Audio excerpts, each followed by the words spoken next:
NBGEI group द्वारा संचालित SVM inter college सभी विद्यार्थियों का स्वागत करता है। सभी विद्यार्थियों को सुबह का नमस्ते। और आज हम इस वीडियो नंबर 10 में संधि प्रकरण के अंतर्गत जो है यण संधि पढ़ेंगे।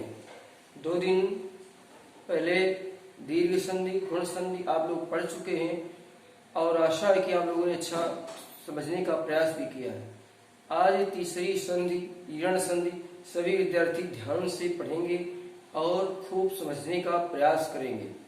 देखिए, आइए अब हम चलते हैं। यण संधि क्या होती है? तो यण संधि यदि ह्रस्व या दीर्घ आ, ई, उ, री और री के बाद, इन वर्णों के बाद कोई असमान स्वर, उनसे अलग स्वर, असमान स्वर आ जाए तो ई का या, उ का वा और री का र और री का ल हो जाता है। ये इसमें परिवर्तन हो जाता है, स्वर की ध्वनि में परिवर्तन हो जाता है और शब्द के मिलने से ध्वनि परिवर्तन के साथ साथ उस शब्द का अर्थ भी बदल जाता है, क्योंकि संधि 2 शब्दों के मेल से बनती है और वो शब्द दोनों वर्णों के माध्यम से जोड़े जाते हैं, एक दूसरे से मिलाए जाते हैं। आइए तो इन उदाहरणों के द्वारा हम समझने का प्रयास करेंगे कि इन संधि के अंतर्गत किस तरह के शब्द बनते हैं और आते हैं और हम नए शब्दों का फिर कैसे निर्माण करेंगे। जैसे पहला शब्द है अत्यधिकम। अत्यधिकम ये शब्द है, संधि है इसकी। विच्छेद हुआ अति धन अधिकम। अति धन अधिकम, अत्यधिकम। ई और आ के मिलने से कैसा परिवर्तन हुआ?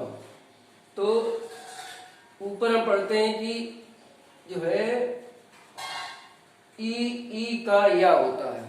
जहाँ ई शब्द वर्ड होगा वहां पर ई का या हो जाता है। तो जैसे अति अधिकम, तो ई अति ई आई, इस ई का एक या हो गया। और अधिकम, अधिक, अधिक का दूसरा प्रथम वर्ण आ ले लिया, तो आ और या के मिलने से पूरा या बन गया, ये सब मिल गया। तो इसके मिल जाने से ये अति धन अधिकम शब्द का निर्माण हुआ अत्यधिकम। ठीक इसी प्रकार दूसरा शब्द यद्यपि, यदि आपि, तो प्रथम शब्द का अंतिम वर्ण और दूसरे शब्द का प्रथम वर्ण जब मिलता है तभी इसमें संधि बनती है।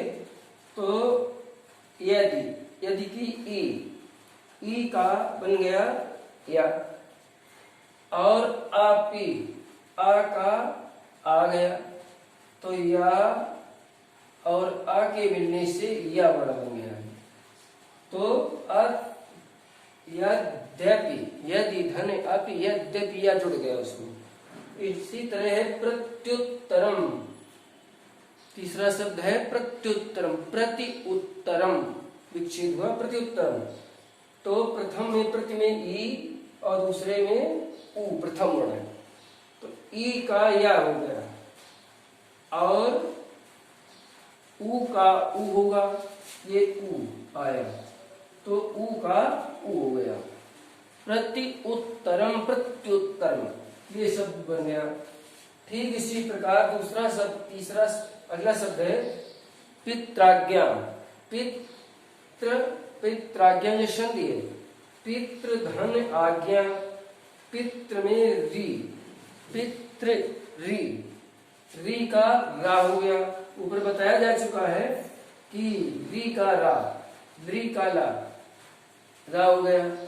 और आज्ञा, आ का बड़ा आ गया इधर, बड़ा का मात्रा, तो रा और आ के मिलने से ये रा हो गया, तो शब्द बन गया पित्राज्ञा। इसी तरह अगला शब्द है प्रत्येक, प्रतिधन एक, अब प्रति छोटी मात्रा निकल आई, ई का या हो गया लंत और ए का ए हो गया, तो या और ए के मिलने से ये हो गया। इस तरह से इन संधियों के मेल से एक नए शब्द का निर्माण हो जाता है।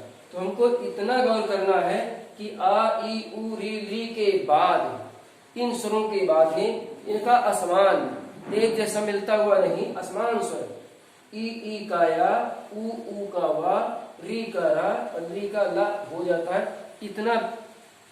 इतनी सी बात आप लोगों को बहुत ध्यान से समझना है और समझ करके आप अपनी पुस्तक में दिए हुए शब्दों में से 15 शब्द छांट करके लिखेंगे और समझने का प्रयास करेंगे।